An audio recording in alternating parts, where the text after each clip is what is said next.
حضرت اویس قرنی رضی اللہ تعالیٰ عنہ مسلمان ہوئے، بڑا دل چاہتا تھا حضور سے ملنے کو، آئے بھی 2 دفعہ، آپ نے باتیں سنی ہوئی۔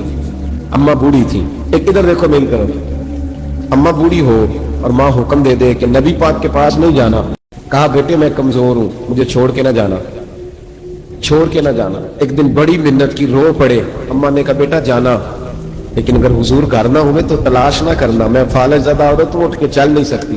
او بھائی، حضرت اویس کہتے ہیں میں نے دروازے پہ دستک دی، یہ امام شرانی کے جملے، سیدہ عائشہ صدیقہ اندر سے بولی کون ہے دروازے پہ؟ حضرت اویس قرنی دروازے پہ کھڑے، کون ہے؟ بڑی عاجزی، بڑی درویشی، کہنے لگے اماں جی ایک فقیر ہوں، یمن کا رہنے والا ہوں، ایک فقیر ہوں، ایک درویش ہوں، یمن سے آیا ہوں، محبوب سے ملنا ہے۔ اب وہ تو گھر میں حجرے میں تشریف فرما نہیں ہے، باہر دیکھ لو، مسجد میں یا کسی جگہ تلاش کر لو۔ حضرت اویس قرنی کی آنکھوں میں آنسو آئے، کہنے لگے وہ آئے تو بتا دینا کہ ایک قرن سے فقیر آیا تھا۔ یہ امام شرانی کے جملے ہیں۔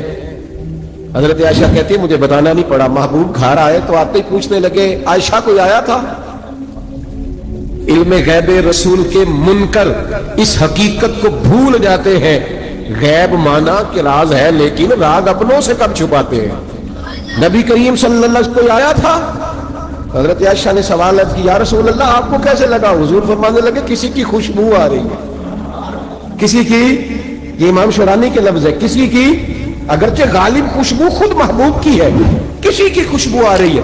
تو حضور قرن کا رہنے والا کوئی فقیر آیا تھا، سلام چھوڑ کے چلا گیا۔ جناب عائشہ کہتے ہیں حضور کی آنکھوں میں آنسو آئے، میں نے کہا حضور وہ گیا کیوں؟ تو محبوب نے فرمایا اس کی ماں بوڑھی ہے۔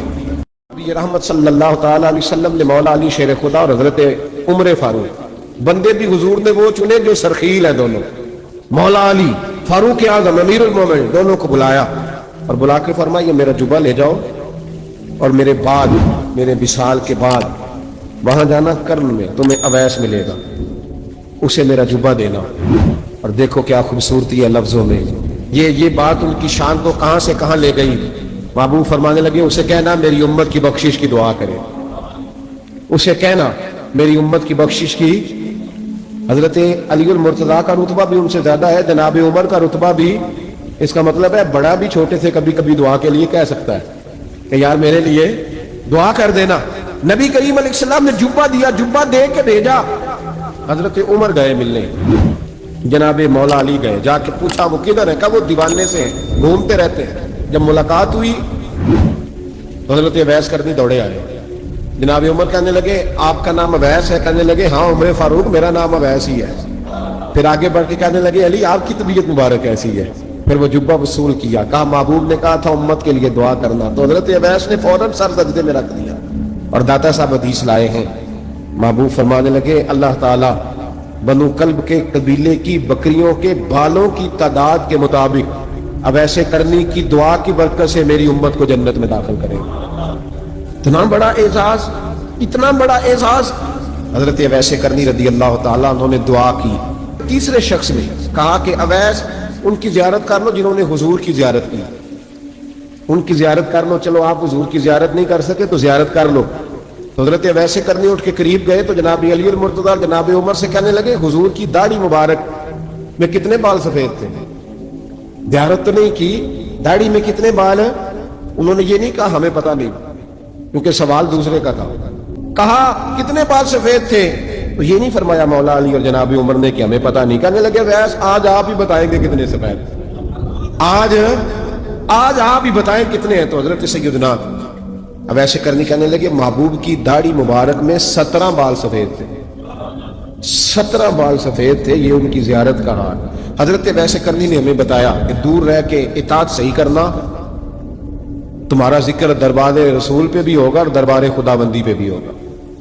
حضرت حرم بن حیان رحمت اللہ تعالیٰ علیہ فرماتے ہیں میں حضرت اویس قرنی کو ڈھونڈنے چل پڑا، ڈھونڈنے بھی اسے نکلا جسے کسی نے نہیں ڈھونڈا اور جو کبھی کسی کو نہیں ملے۔ حضرت اویس قرنی، یہ فکرہ کسی درویش نے نا حضرت اویس قرنی کے لیے کہا ہے، یہ فکرہ پورا فیٹونی پہ آتا ہے، اسی کسی دے کچھ نہیں جلاتے نہ کوئی ساڈا درد، کوئی جنانہ نہیں، کوئی دوستانہ نہیں۔ حضرت اویس قرنی کا مزار بھی کنفرم نہیں کہ کدھر ہے، بس اسی کسی دے کچھ نہیں لگتے، کیا ضرورت ہے۔ بس ٹھیک ہے، اپنا جو ہے انداز سارے زمانے سے علیحدہ کر کے رکھا انہوں نے، علیحدہ، الگ تھلگ۔ حضرت خواجہ ویس کرنی کو ڈھونڈتے ڈھونڈتے کہتے ہیں میں گیا، کرن گیا، حضرت حرم دین، یہ دادا صاحب نے اس کو لکھا ہے، فرماتے ہیں میں گیا تو مجھے لوگوں نے کہا وہ تو حج کرنے چلے گئے۔ کہتے ہیں جب میں مکے گیا تو میں نے لوگوں سے پوچھا ویس کرنی آئے تھے، کہنے لگے ہم تو نہیں جانتے۔ یہ تو میرے جیسے لوگ ہوتے ہیں نا، جن کی تصویریں زیادہ نکلتی ہیں تو جن کی ویڈیو زیادہ ہوتی ہے تو لوگ زیادہ جاننے لگتے ہیں، ورنہ رب کریم کے بندے تو چھپے ہوئے، چکر میں پڑے ہی نہیں۔ کون اویس کرنی؟ انہوں نے کہا کہ حضرت اویس کرنی، چہرے پر برس کے داغ ہیں، کمزور سا وجود ہے، داڑھی زیادہ گھنی نہیں۔ جب حالات بتائے تو کہنے لگے اس طرح کے ایک شخص آیا تھا، اس نے طواف کیا تھا، پہلے بھی دنیا کرتی ہے پر جب اس نے کیا ہے نا تو اس کے طواف نے وہ خود بھی رویا ہے اور بھی بڑے روئے ہیں۔ وہ جب حجر اسود پہ آیا ہے تو رنگ بدلتا دیکھا ہے۔ کہا وہ کدھر گئے؟ کہنے لگے پورا نہیں پتا، اتنا ضرور خبر ہے کہ ان کے انداز بتاتے تھے کہ ہم مدینے جائیں گے۔ جناب حرم بن حیان کہتے ہیں کہ میں مدینے گیا، میں نے خواجہ اویس کو ڈھونڈا، میں نے کہا یار میں نے حضرت خواجہ اویس کرنی کو ملنا ہے، کسی نے بتایا ہے کہ وہ مدینہ شریف آئے، تو لوگ کہنے لگے ہم نہیں جانتے وہ کون ہے۔ حضرت خواجہ اویس کرنی کے بارے میں پوچھا تو مدینہ شریف کے زائرین اور وہاں کے مقامی لوگ بھی کہنے لگے کوئی نہیں پتا، ہم نہیں جانتے، ملے ہی نہیں۔ تو کہا باریک سا وجود ہے، پرانا سا لباس ہے، برس کے داغ ہے، چہرے پہ داڑھی زیادہ گھنی نہیں، کسی کو پاس نہیں بٹھاتے۔ اور پھر ایک جملہ اور کہا، سنا ہے روتے ہیں تو بڑے درد سے روتے ہیں، سنا ہے بھیگی رہتی ہیں پلکیں، سنا ہے ان کی پلکیں بھیگی رہتی ہیں۔ میں 2-4 دن پہلے کسی سے سن رہا تھا شعر، اس نے کہا تھا ایک باری میری آنکھیاں تو انہوں نے اتھرو پونجے سا ہن چسکا پہ گیا رونے دا، ہر ویلے یا ہوزاری ہے۔ کہتے ہیں کہ وہ اس طرح کی اس کی کیفیت ہے۔ کہتے ہیں میں نے کہا یار وہی تو اویس کرنی تھے، کدھر گئے؟ کہنے لگے کوئی خبر نہیں، جب وہ آئے ہیں تو ان کے آنے کا انداز ہی نرالا تھا، سسکیاں اور آہیں نکل گئیں اس شخص کی جب وہ مدینے آیا۔ حضرت حرم بن حیان کہتے ہیں میں ڈھونڈتا رہا، تلاش کرتا رہا، پھر میں ان کو ڈھونڈتے ڈھونڈتے عراق میں آیا تو نہر فرات کے کنارے ایک کمزور سے آدمی کو ریت کے ٹیلے پر بیٹھ کے وضو کرتے دیکھا۔